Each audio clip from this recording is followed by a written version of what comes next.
Hello friends, मैं रीना जैन आप सभी का बहुत बहुत स्वागत करती हूँ खुशियों की चाबी में। अगर आपने हमारा चैनल सब्सक्राइब नहीं किया है तो जल्दी कर लीजिए और साथ के साथ बेल आइकन पर क्लिक करना ना भूलें, क्योंकि आपको यहाँ मिलेंगी बहुत ही अनोखी और रोचक कहानियाँ।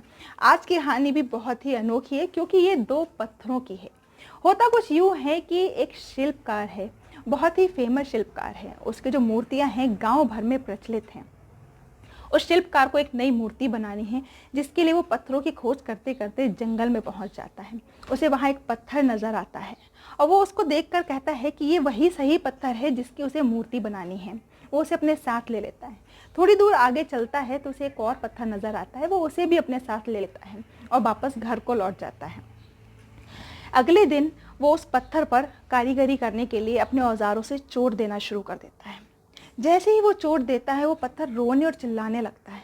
उस शिल्पकार से कहता है कि हे शिल्पकार, मुझे छोड़ दो, मुझसे ये पीड़ा बर्दाश्त नहीं हो रही है। तुम किसी और पत्थर पर मूर्ति बना लो, लेकिन मुझे छोड़ दो।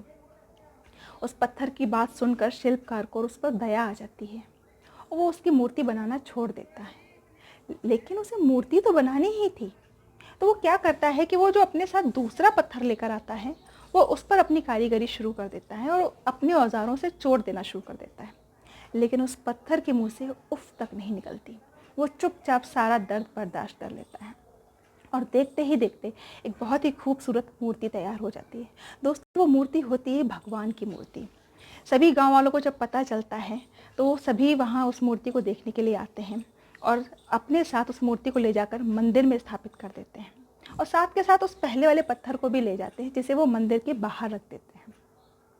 दोस्तों, उसके आगे ये होता है कि जब सभी गांव वाले मूर्ति की पूजा करने आते हैं, उस पर फूल मालाएं चढ़ाते हैं, दूध चढ़ाते हैं, तो उस बाहर वाले पत्थर पर वो सभी आकर नारियल फोड़ते हैं।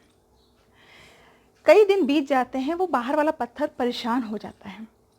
वो मूर्ति वाले पत्थर से कहता है, यार तेरी किस्मत कितनी अच्छी है, लोग तेरी पूजा कर रहे हैं, तो उस पर दूध चढ़ा रहे हैं, फूल मालाएं चढ़ा रहे हैं, लेकिन मुझ पर हर कोई आकर यहाँ नारियल फोड़ रहा है।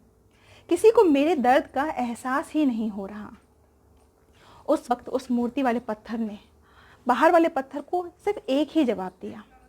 उसने कहा कि जिस दिन वो मूर्तिकार तुम्हें मूर्ति बनाने के लिए तुम पर औजारों की चोट दे रहा था, अगर तुम उसे ना रोकते, अगर तुम उस दिन उसे मना ना करते, तो आज मेरी जगह तुम होते और लोग मेरी नहीं तुम्हारी पूजा कर रहे होते।